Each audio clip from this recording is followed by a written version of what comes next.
The massive command ship drifted through the void of space like a metal mountain. Inside its steel walls, Admiral Kethvar stood before a curved window that showed the stars beyond. His 4 arms crossed behind his back as he watched the distant lights. The Zephyrian Empire had ruled this part of the galaxy for 300 years. 47 worlds had fallen to their might. Soon it would be 48. "Admiral," came a voice from behind him. Kethvar turned to see Dr. Veltar walking across the bridge. The science officer held a datapad in his thin hands. His large eyes looked worried. "What is it, Doctor?" Kethvar asked. His voice was deep and commanding. It was the voice that had ordered the destruction of entire cities. "We received the data from Probe 779, Veltar said. He handed the datapad to the Admiral. "The probe has been studying the 3rd planet in the Sol system for 6 months. Kethvar looked at the screen. It showed a blue and green world spinning slowly in space. White clouds covered parts of its surface. It looked peaceful. Almost beautiful. "This is our target?" Kethvar asked. "It looks like any other world." "Yes, Admiral, but there is something strange in the data." Veltar touched the screen with one finger. New numbers appeared. The probe detected unusual energy readings before it went silent. Kethvar studied the numbers. They meant nothing to him. He was a warrior, not a scientist. "What kind of energy?" "I'm not sure," Veltar admitted. "The readings are unlike anything we have seen before. They appear to come from the planet's surface, but they do not match any known technology." The Admiral handed back the datapad. "Primitive species often surprise us with their simple machines. Remember the gas miners on Xerion Prime?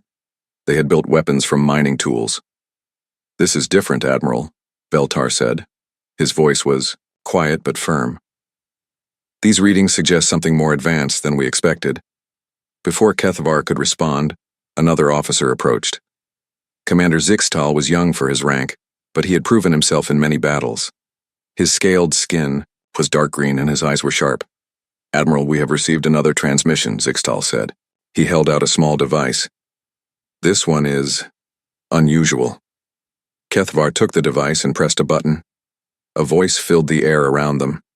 It spoke in perfect Zephyrian, though the accent was strange. "To the Zephyrian Empire. You are approaching the Sol system.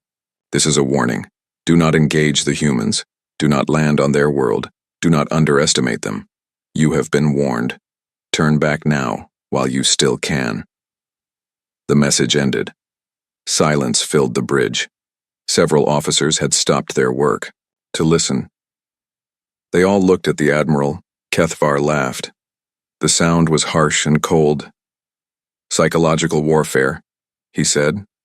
"The humans must have captured one of our scouts. They forced him to record this message." "But Admiral," Veltar said, "how would they know our language? How would they know we were coming?" "They are more clever than we thought," Kethvar replied. "But cleverness does not stop plasma cannons. It does not stop our ships." He walked to the center of the bridge. Around him, his officers worked at their stations. Lights blinked on screens. The quiet hum of the ship's engines filled the air. "Commander Zixtal," the Admiral said, "send word to all ships. We attack in 12 hours. "Yes, Admiral," Zixtal replied, but he did not move right away. "Should we study the warning more? Perhaps send more probes?"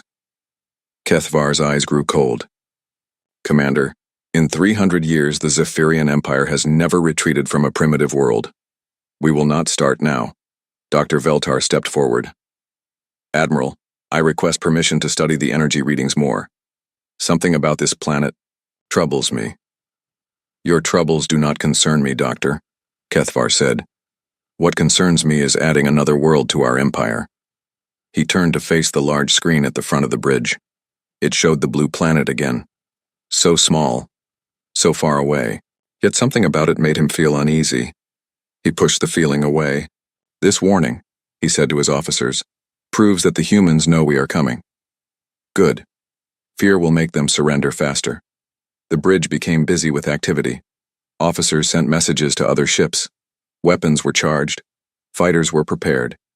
The great machine of war began to move. But in the corner of the bridge, Dr. Veltar looked at his datapad again. The strange energy readings were still there. They pulsed like a heartbeat, like something alive. something waiting. Hours passed. The fleet moved closer to the Sol system. 150 ships of different sizes, battle cruisers with thick armor, fast attack ships with powerful weapons, troop carriers filled with soldiers.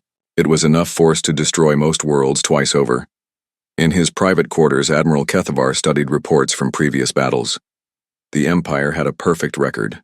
Every world they attacked had fallen. Some fought back, but never for long. Technology always won against primitive courage. A soft chime told him someone was at his door. "Enter," he called. Dr. Veltar walked in. He looked tired. His large eyes were red from staring at screens. "Admiral, I have been studying the probe data all night," Veltar said. "I found something else. Something that worries me greatly." Kethavar did not look up from his reports. "What now, Doctor?"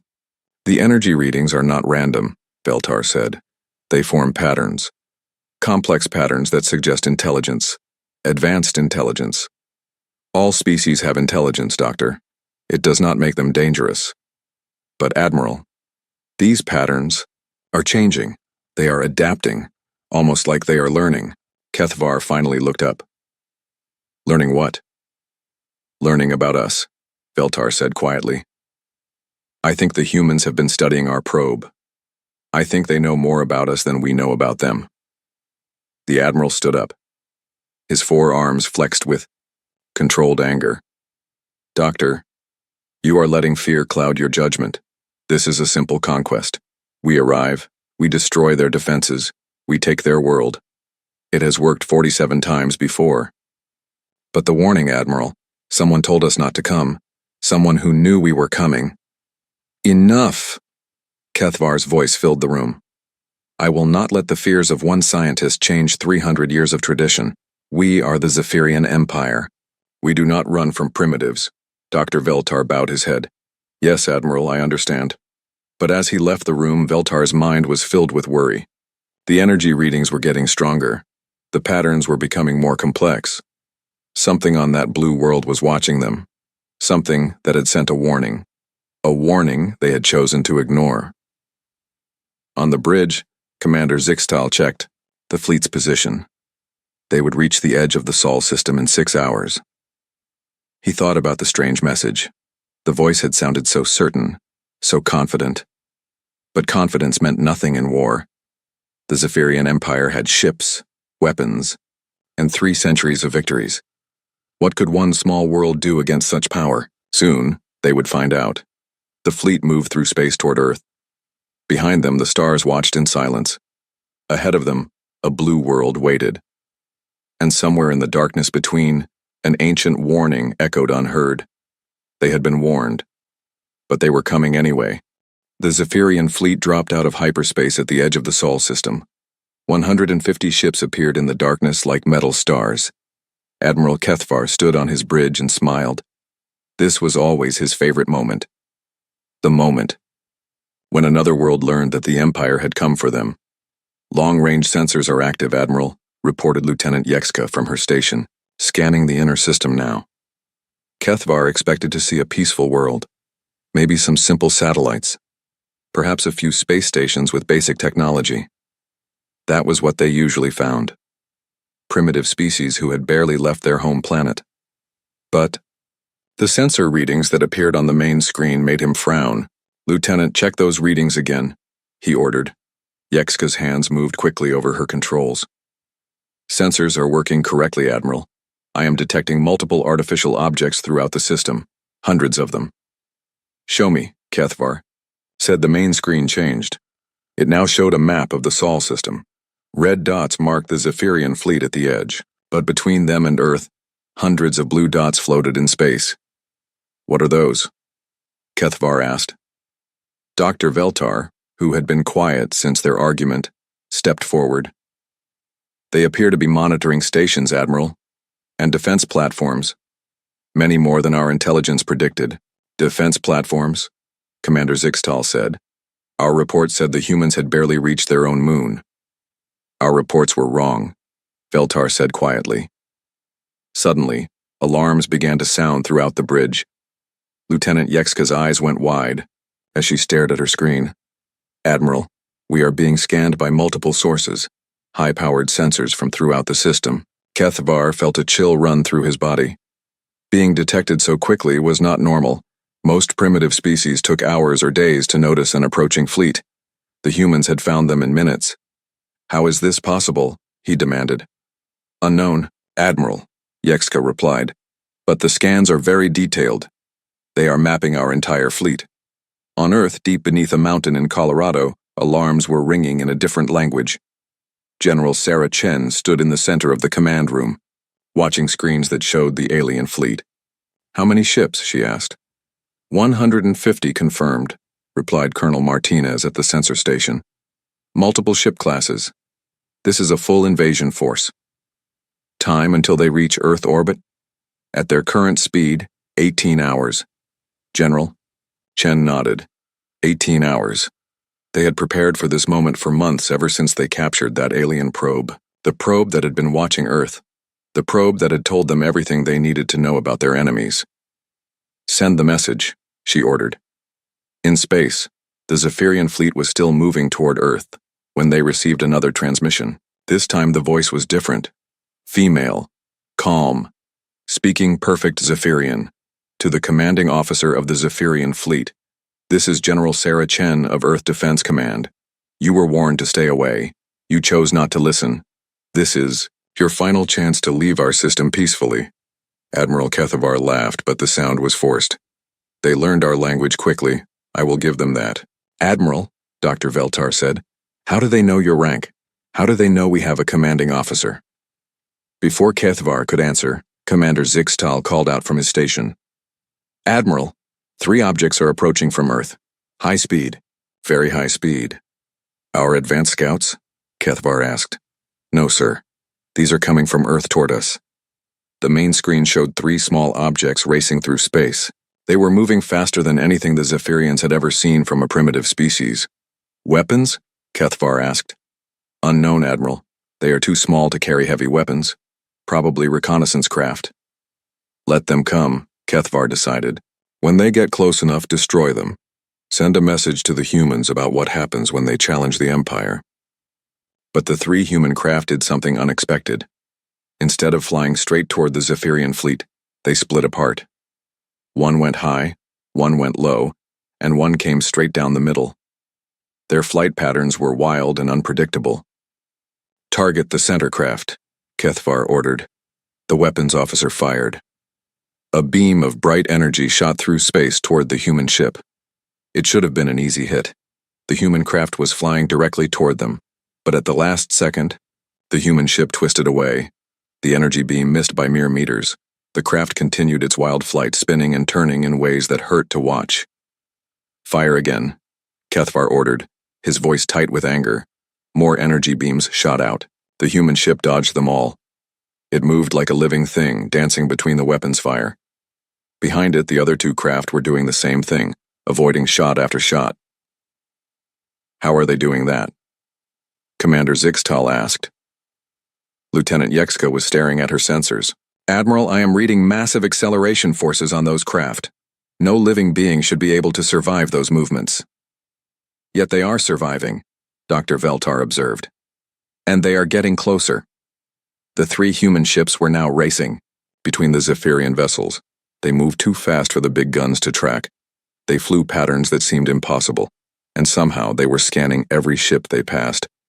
They are collecting data on us, Dr. Veltar said. Learning about our weapons, our defenses, our capabilities. Enough of this, Kethvar snarled. Send the fighters, 20 ships, destroy those insects. 20 Zephyrian fighter craft launched from the fleet. They were fast, armed with powerful weapons and flown by experienced pilots. They should have destroyed the 3 human craft in minutes. Instead, something happened that no one on the Zephyrian bridge could understand. The human ships began to fight back. They had weapons that they had not shown before. Weapons that fired solid metal at incredible speeds. When these metal slugs hit Zephyrian fighters, they punched right through the shields and armor. Impossible, breathed Lieutenant Yekska. Our shields stop all kinetic weapons. Not all, Dr. Veltar said grimly. Not when they move that fast. But it was not just the weapons that shocked the Zephyrians. It was how the humans fought. They worked together like parts of one mind. When one human ship was in trouble, the other two immediately came to help. They covered each other, protected each other, and fought with a coordination that was beautiful and terrible to watch. Worse, they seemed to know what the Zephyrian pilots were going to do before they did it. Human ships would dodge attacks that had not even been fired yet. They would turn away from weapons that were still charging. In 10 minutes, the humans had destroyed 6 Zephyrian fighters. The other 14 were running back to the fleet, damaged and defeated. Status report, Kethvar demanded. 6 fighters destroyed, 8 heavily damaged, Commander Zixtal reported. His voice was quiet with shock. The human craft took no damage. How many humans were in those ships? Sensors show 3 life forms, Admiral, 1 in each ship. 3 humans had defeated 20 Zephyrian fighters. 3. Admiral Kethvar stared at the main screen. The 3 human ships were now flying lazy, circles around his fleet just out of weapons range. They were watching, waiting, learning. Admiral, Dr. Veltar said softly, I recommend we reconsider our approach to this world. Never, Kethvar replied, but his voice lacked its usual strength. Send a message to Earth, tell them to surrender or we will destroy their world. Sir, they are sending us another message. The voice of General Chen filled the bridge again. Admiral Kethvar, you have seen what 3 of our pilots can do. We have 10,000 more just like them. This is your last warning.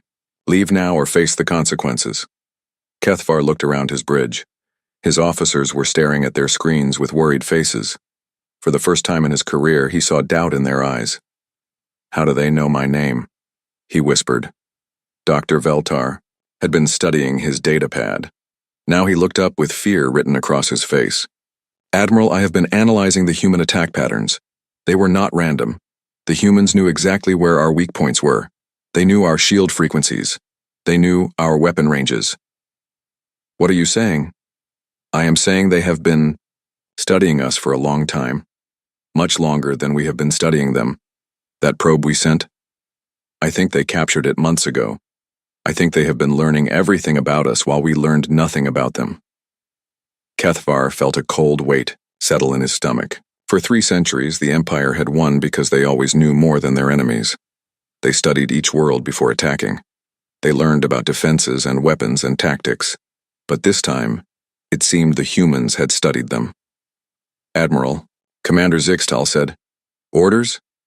Kethvar looked at the blue planet on his screen. So peaceful. So small. Yet somehow, it had already bloodied his fleet with just 3 ships. 3 ships. We continue the attack, he said finally. Ready all vessels for assault. We will show these humans the true power of the Empire.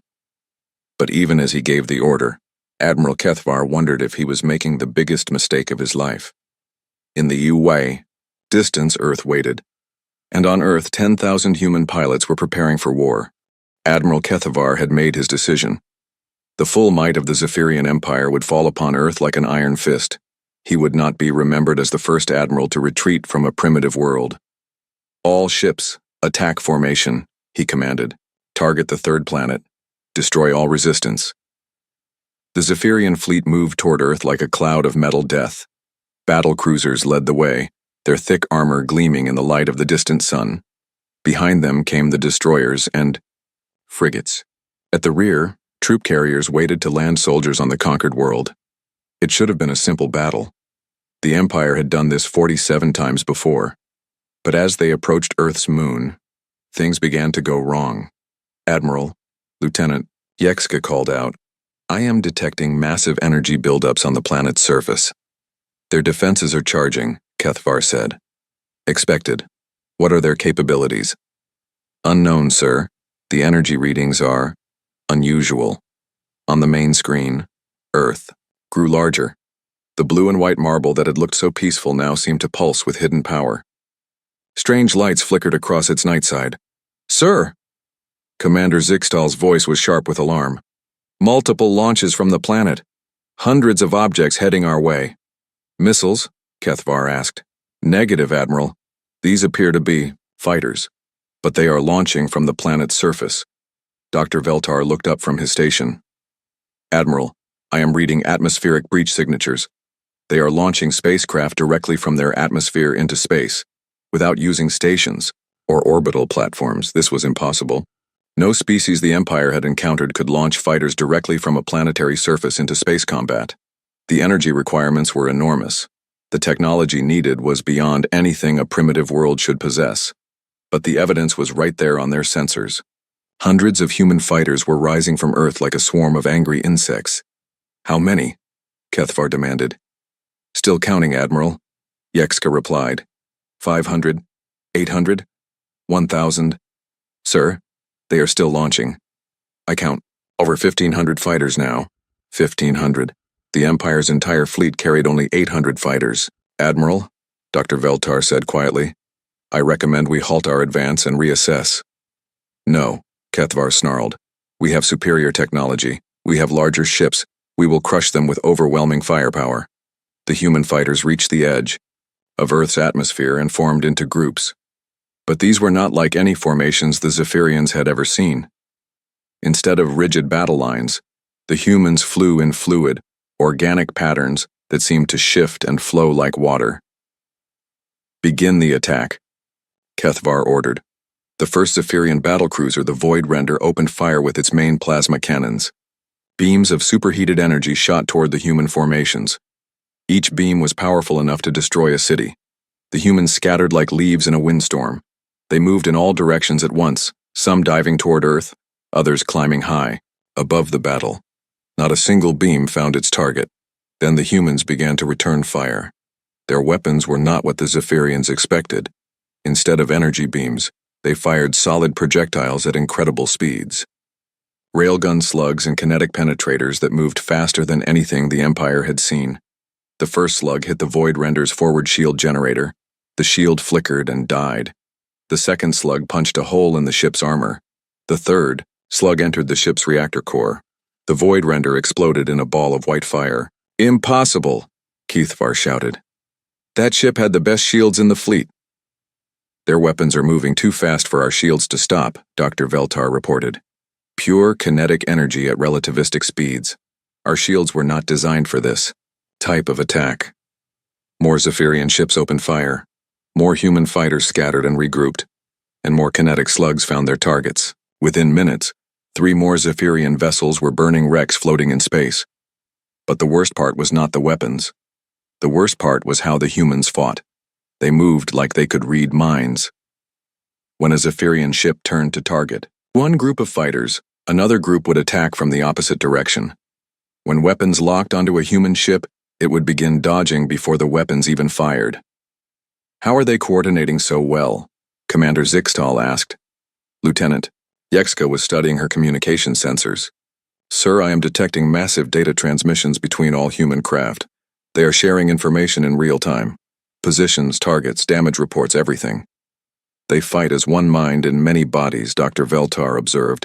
Admiral Kethvar watched his fleet being torn apart by ships that should have been primitive toys. His hands gripped the command rail so tightly that his knuckles turned white. Launch all fighters, he ordered. All of them. Overwhelm their defenses. 800. Zephyrian fighters poured out of the fleet's carriers. They flew in perfect formations following tactics that had worked for 3 centuries. Disciplined, organized, predictable. The humans fell upon them like wolves. Human fighters moved through the Zephyrian formations like ghosts. They appeared from nowhere, fired their deadly accurate weapons and vanished before return fire could target them.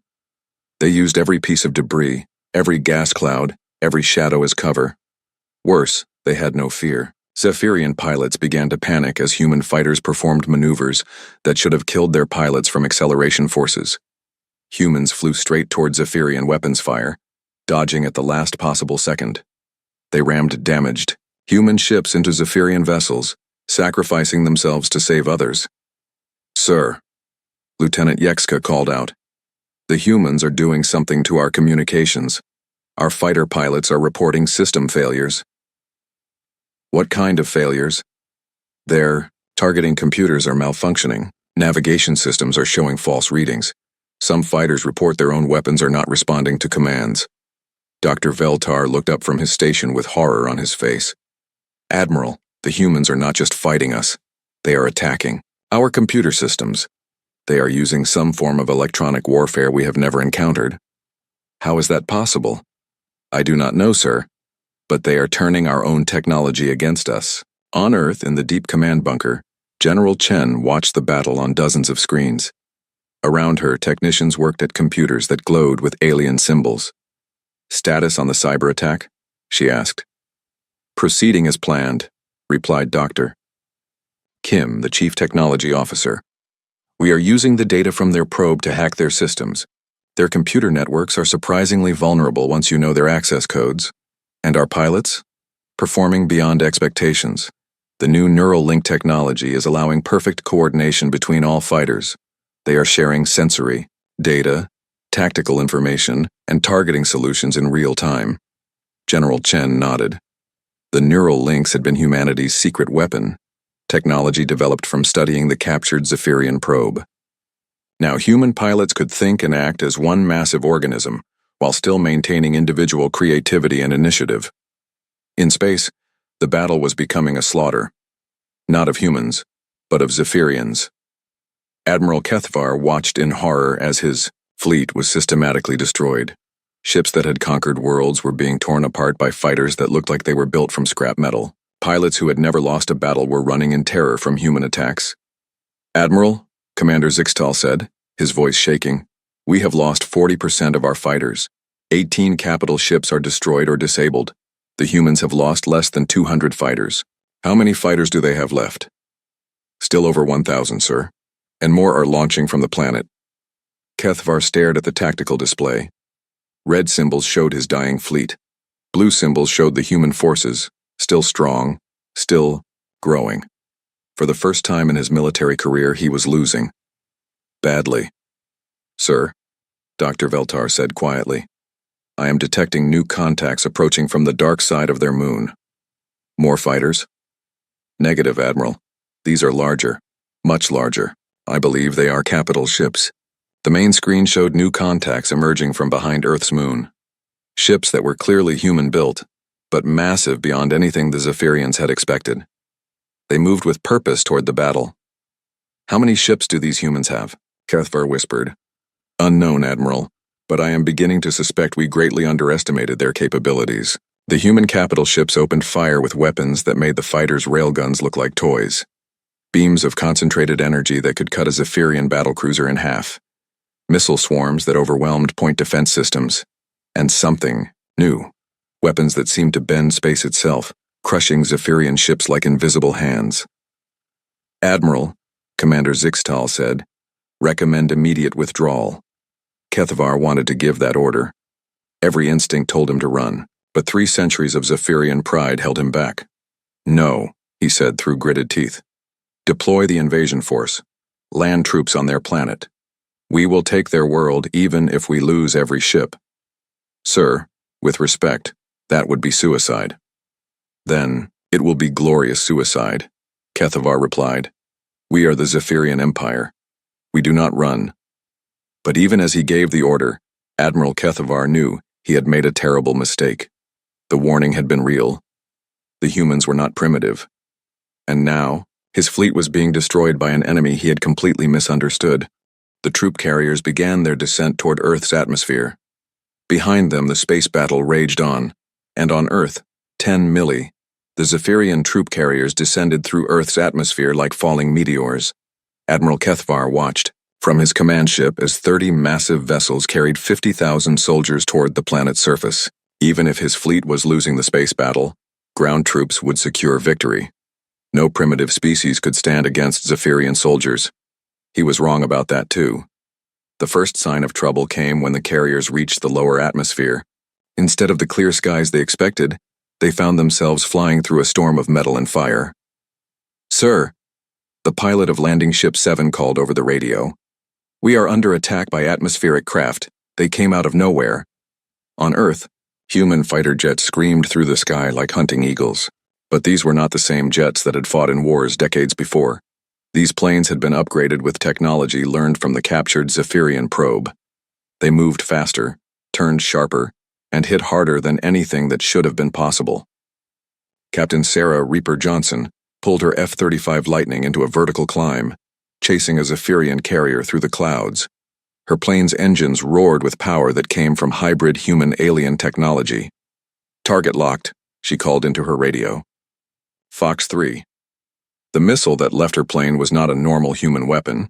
It was a kinetic penetrator that used alien gravimetric technology to punch through shields that could stop nuclear weapons. The missile hit the carrier's rear engine and tore through its hull like paper. The massive ship began to fall from the sky, trailing smoke and fire. "Splash 1 carrier," Johnson reported. "Moving to next target." But the carriers that made it through the aerial defense faced something worse on the ground. As they landed, in fields and cities around the world, they found that the humans had been expecting them. The first Zephyrian soldiers to leave their ships walked into carefully prepared traps. Staff Sergeant Michael Rodriguez crouched behind a concrete barrier in downtown Denver, watching alien soldiers march down the street. They were tall, armored, and carried weapons that could melt steel. They moved in perfect formation, following standard Zephyrian military doctrine. Rodriguez smiled grimly. Standard doctrine was exactly what the humans had been counting on. "Fire," he whispered into his radio. The street exploded with gunfire from a dozen hidden positions. But this was not normal gunfire. The human weapons had been modified with alien technology. Bullets moved at incredible speeds and hit with devastating force. They punched through Zephyrian armor like it was made of cloth. The alien formation scattered, but there was nowhere to run.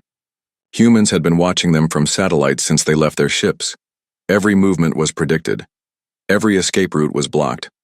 "RPG incoming," someone shouted. A rocket-propelled grenade struck the leading Zephyrian soldier. But this was not a normal RPG either. It was a human weapon enhanced with alien plasma technology. The explosion vaporized the soldier and left a crater in the street. In London, Tokyo, New York, and 100 other cities, the same scene played out. Zephyrian soldiers, who had conquered dozens of worlds, found themselves trapped in urban warfare against an enemy that seemed to know their every move. But the humans did more than just fight. They adapted. Dr. Lisa Chen worked in a laboratory beneath the Pentagon, surrounded by pieces of captured Zephyrian equipment. She had been reverse engineering alien technology for months, ever since they captured the probe. Now, with battle raging overhead, she was working faster than ever.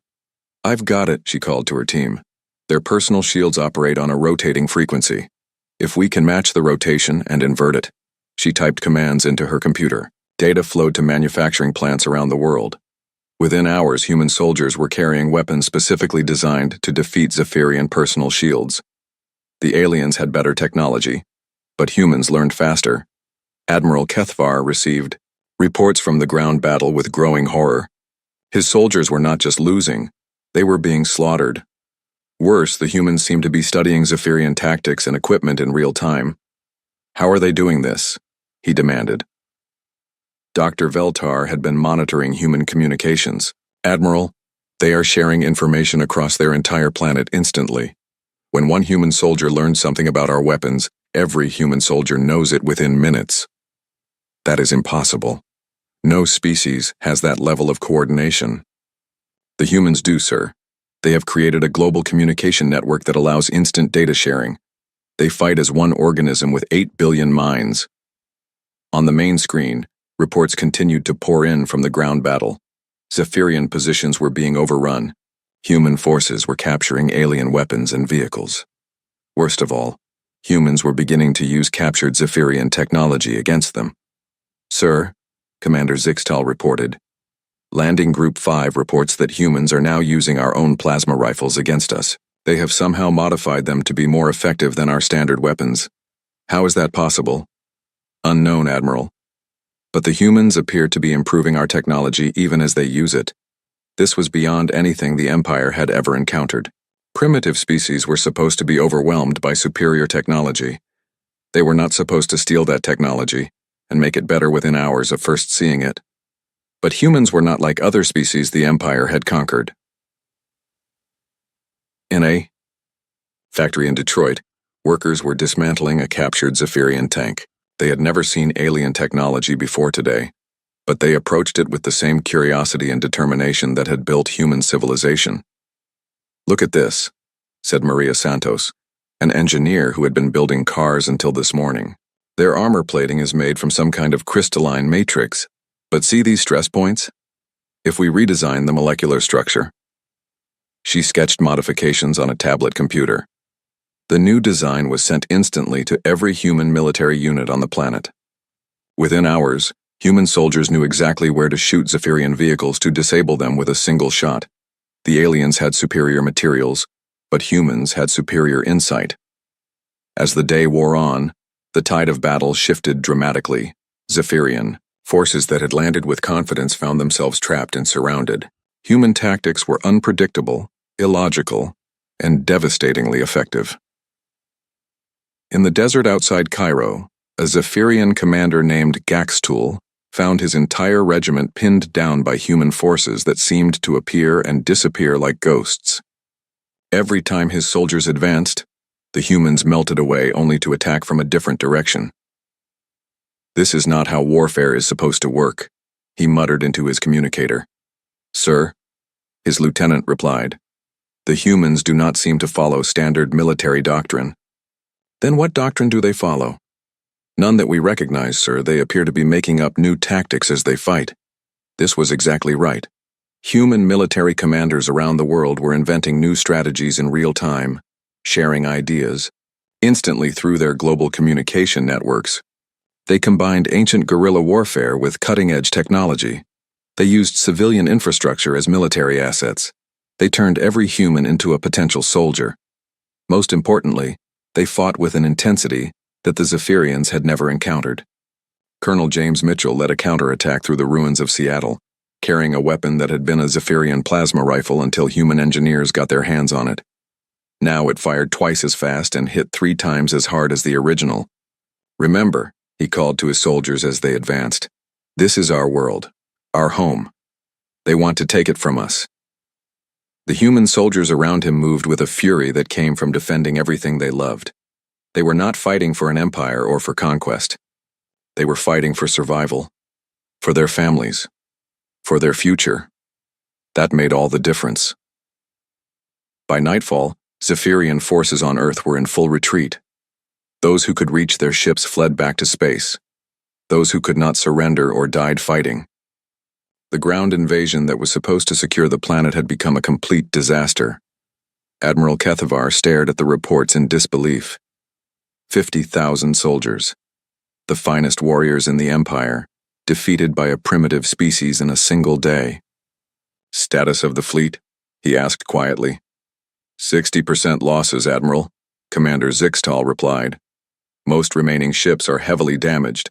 The humans now control orbital space around their planet." "And the humans?" "They are launching more ships, sir. Their industrial capacity appears to be enormous. They are building new vessels even as the battle continues." Dr. Veltar looked up from his station. "Admiral, I am detecting human ships approaching our position. They appear to be using captured Zephyrian technology, but modified." "Modified how?" "They are faster than our ships, sir, and their weapons are more powerful." Admiral Kethvar closed his eyes. In one day, the humans had gone from primitive targets to technological equals. No, more than equals. They were innovating faster than the Empire could adapt. "Sir," Commander Zixtal said quietly, "recommend immediate retreat." For a long moment, Admiral Kethvar said nothing. 3 centuries of Zephyrian dominance. 47 conquered worlds. All of it meant nothing now. "Signal the fleet," he said finally. "Full retreat, emergency jump to hyperspace." "Sir, many ships." Admiral Kethvar's remaining ships limped through space, running from Earth as fast as their damaged engines could carry them. 43 vessels out of 150. The greatest military disaster in Zephyrian history. But their nightmare was not over. "Admiral," Lieutenant Yekska called from her station, "I am detecting pursuit. Human ships are following us." Kethvar looked at the rear sensors in disbelief. "How many?" 12 confirmed, sir. But they are not like the ships we fought before. These appear to be newly constructed. Dr. Veltar studied the sensor readings. "Admiral, these ships are using our own technology, but improved. They are faster than anything in our fleet. How is that possible? We have been retreating for only 6 hours." The humans appear to have incredible manufacturing capabilities. Veltar replied. They are building new ships using captured Zephyrian technology and their own innovations. Commander Zixtal looked up from his station. Sir, the human ships are gaining on us. At current speed, they will intercept us in 2 hours. Kethavar stared at the tactical display. Red dots showed his fleeing ships. Blue dots showed human vessels closing the distance like predators stalking wounded prey. In all his years of service, he had never been hunted like this. Can we jump to hyperspace? Negative, sir. Too many ships have damaged jump drives. If we leave now, we abandon 30 vessels and their crews. The Admiral faced an impossible choice: run and abandon a third of his remaining fleet, or stay and fight with ships that were already beaten. Before he could decide, his communications officer spoke up. Sir, we are receiving a transmission from the human ships. Put it through. The voice that filled the bridge was calm and professional. It spoke perfect Zephyrian with no accent. Admiral Kethvar, this is Commodore Lisa Park of the Earth Defense Force. Your fleet is damaged and far from home. Surrender now and your crews will be treated according to galactic conventions of war. Kethvar laughed bitterly. Galactic conventions? These humans speak as if they have been part of galactic civilization for centuries. How do they know about galactic law? Commander Zixtal asked. Dr. Veltar was studying his datapad again. Admiral, I believe they learned it from our probe. The probe contained our legal databases, including information about prisoners of war. They have been preparing for this day for a long time, Kethvar realized. The human voice continued. You have 1 hour to consider our offer. After that, we will assume hostile intent and respond accordingly. The transmission ended, leaving the Zephyrian bridge in silence. Options? Kethvar asked his staff. Limited, sir, Commander Zixtal replied. We could scatter the fleet. Some ships might escape. Unacceptable. I will not abandon more of my people. We could make a stand here, suggested the weapons officer. Go down fighting. Against ships using our own technology but improved? That would be suicide. Dr. Veltar cleared his throat. Admiral, there is another option. We could try to communicate with whoever sent us the original warning. Kethvar turned to stare at his science officer. What do you mean? The warning we received before we attacked Earth. It came from someone who knew we were coming. Someone who tried to stop this disaster. Perhaps they can help us now. You want to call for help from an unknown entity? Admiral, we are already defeated.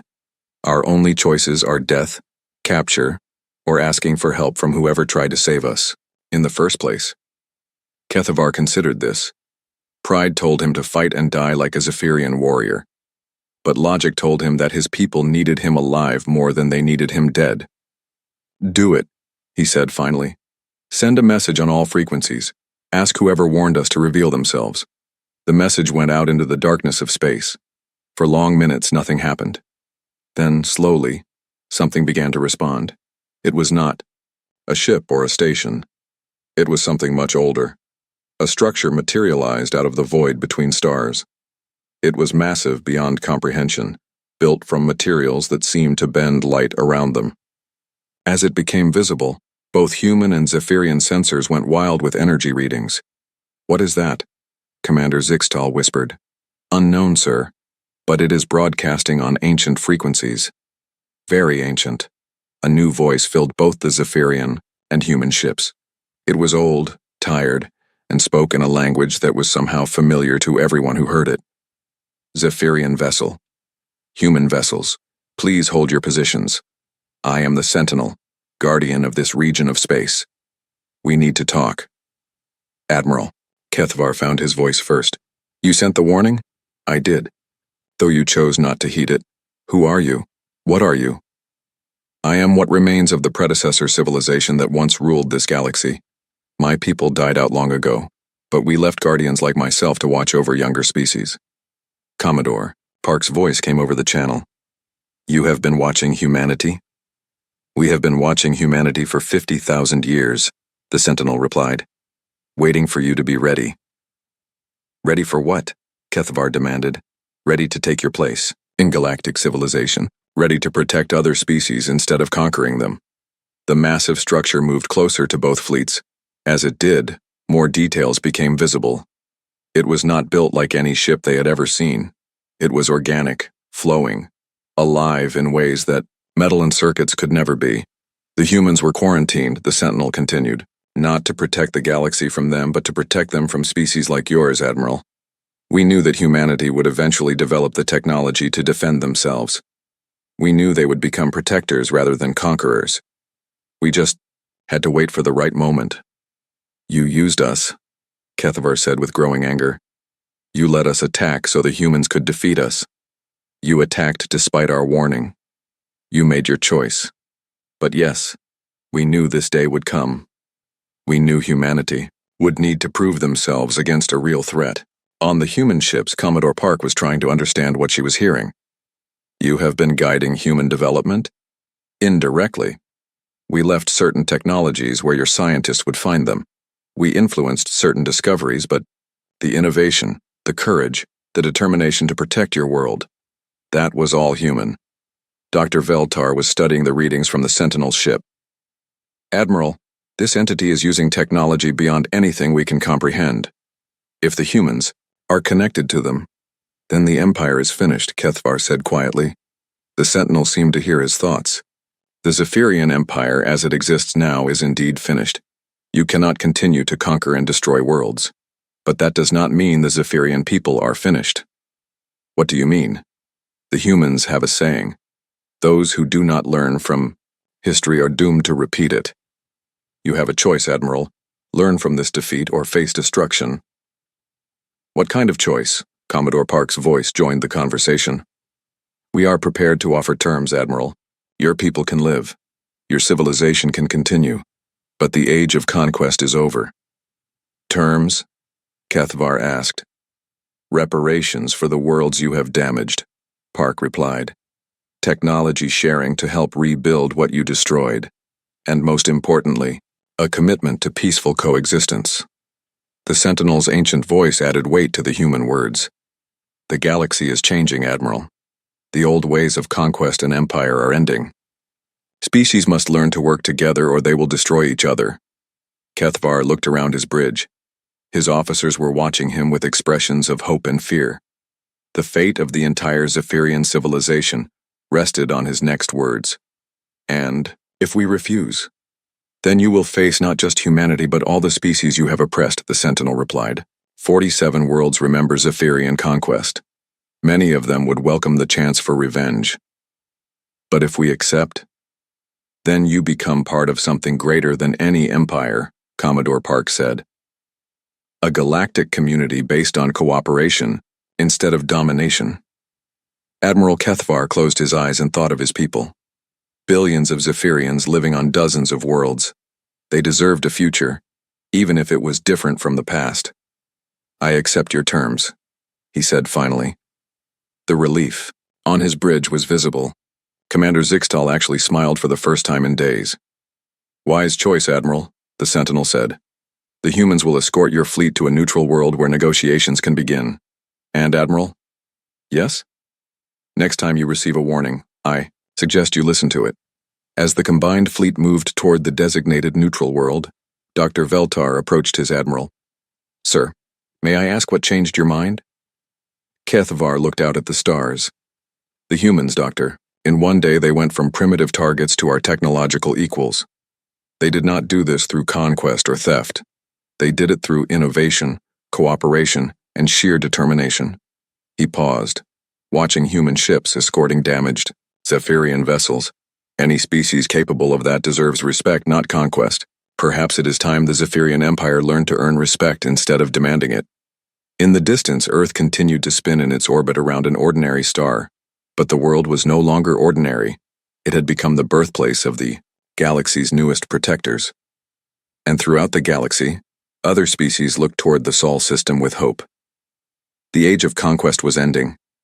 The age of cooperation had begun. The Empire had been warned. They had not listened.